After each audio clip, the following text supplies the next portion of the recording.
Welcome to Everyday Linux User. In today's video we are looking at Endeavour OS as part of our XFCE marathon.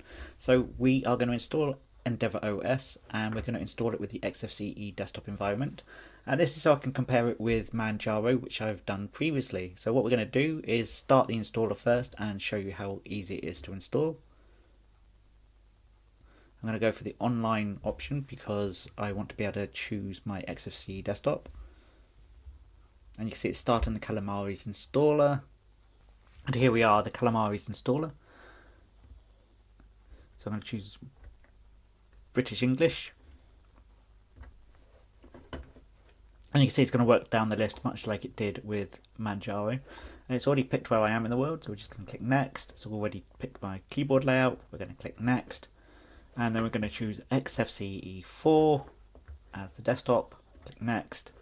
And then it's got a whole load of things here that you can install. Now it makes sense to do the HP printer because I've got a HP printer. And we're going to support printing support as well. And then it's giving you a whole load of other things that you can install. So I'm going to just accept all of these, I think. And click next. And you can choose what you're going to install, whether you want system D, boot, grub or no bootloader. I'm going to go for system D, it's going to be the only OS. And partitions, we're going for this one here and we're going to erase the disk. So use the whole of that disk, no swap, and we're going to click next. I'm not going to encrypt. And then it's a case of setting up a username.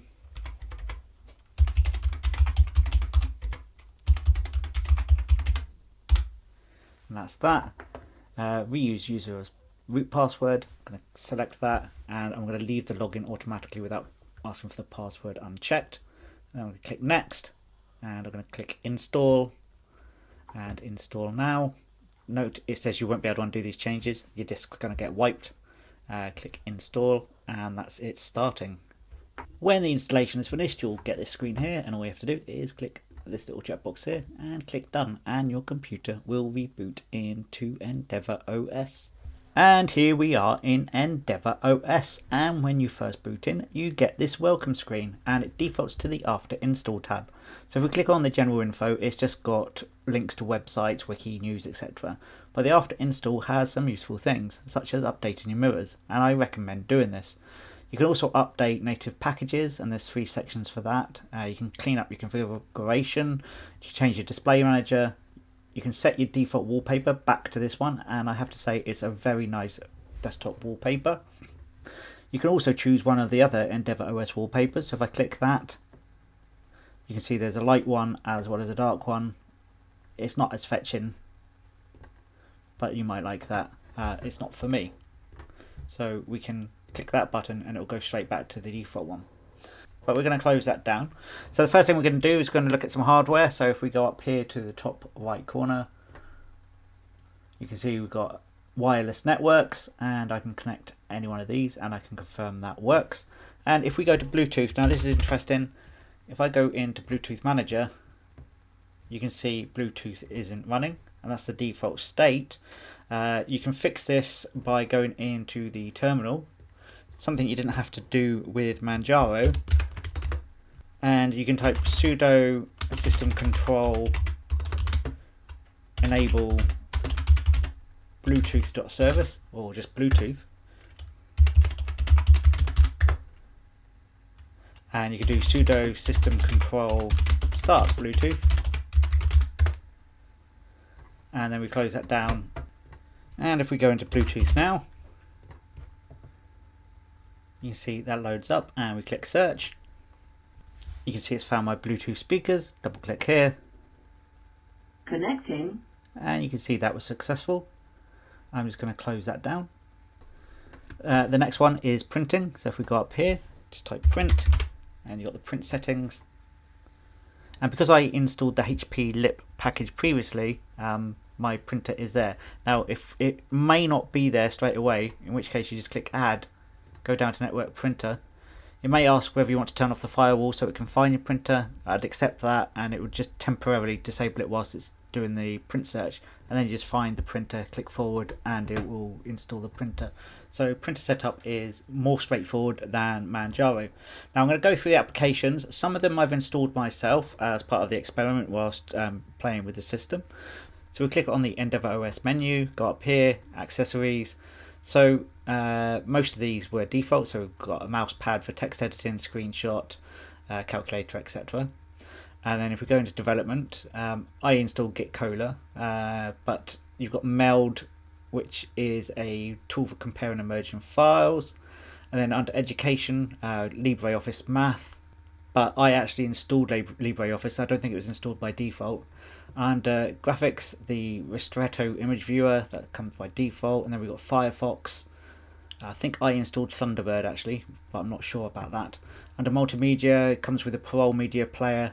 Now I've installed most of these, so Kdenlive, OBS, VLC and VocaScreen are all mine, as is Strawberry that I've installed.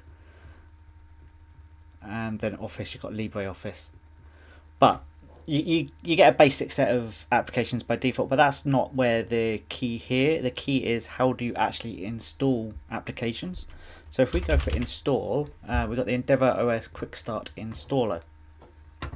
Now this will enable you to install certain things. So say you want a different browser, you can install any one of these ones here. So Chromium, Falcon, Conqueror, Tor or Vivaldi.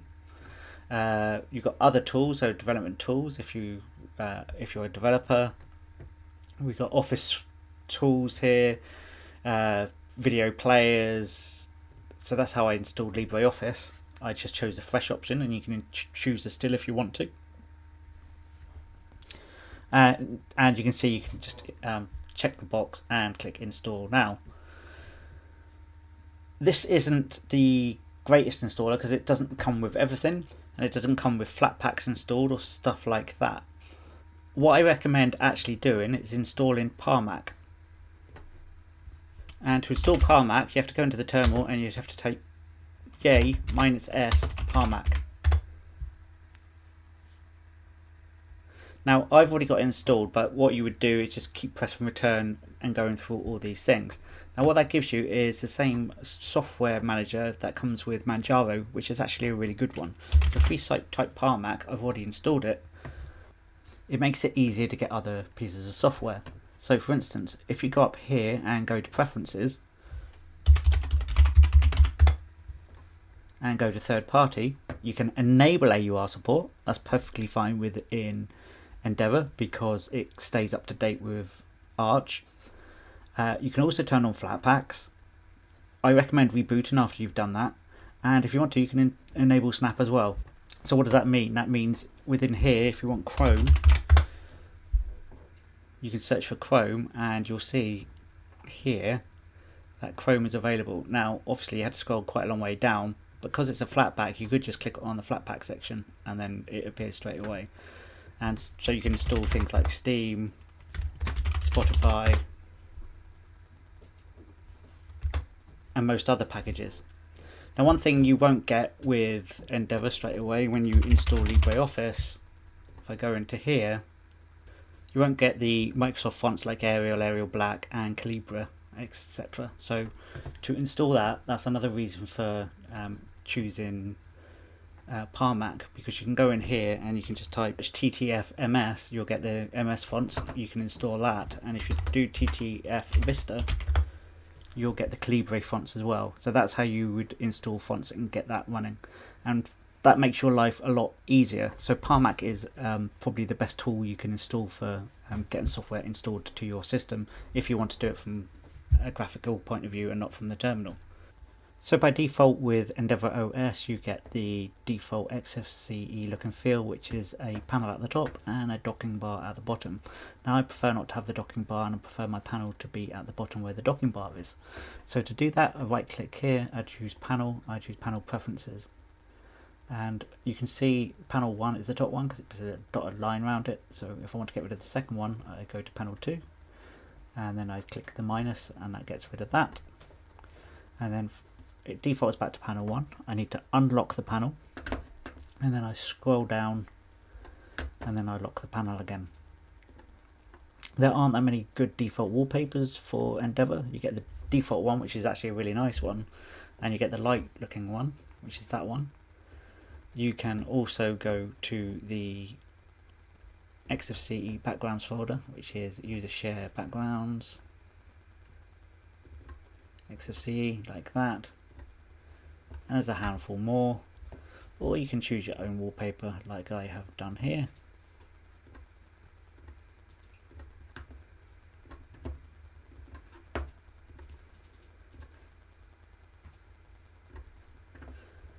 But that is that. Now, so that's really the end of the video. What do I think of EndeavourOS? Well, compare it to Manjaro OS because they're both Arch based. Now, Manjaro's got a few issues with infighting amongst developers. It's got a reputational issues, but other than that, it's actually quite a solid distro. It does actually work. EndeavourOS is more pure to the Arch philosophy. So if you want something that's more Arch-like, then go for EndeavourOS. You might find as a new user there's a bit more of a learning curve to EndeavourOS than there is to Manjaro. But ultimately, if you are a beginner and you want a beginner style distro, then I would recommend go for a Debian based one like Mint or MX Linux or Ubuntu or something like that. But that is the end of the video. If you like it, give it a thumbs up, hit the subscribe button, and I'll see you next time on Everyday Linux User.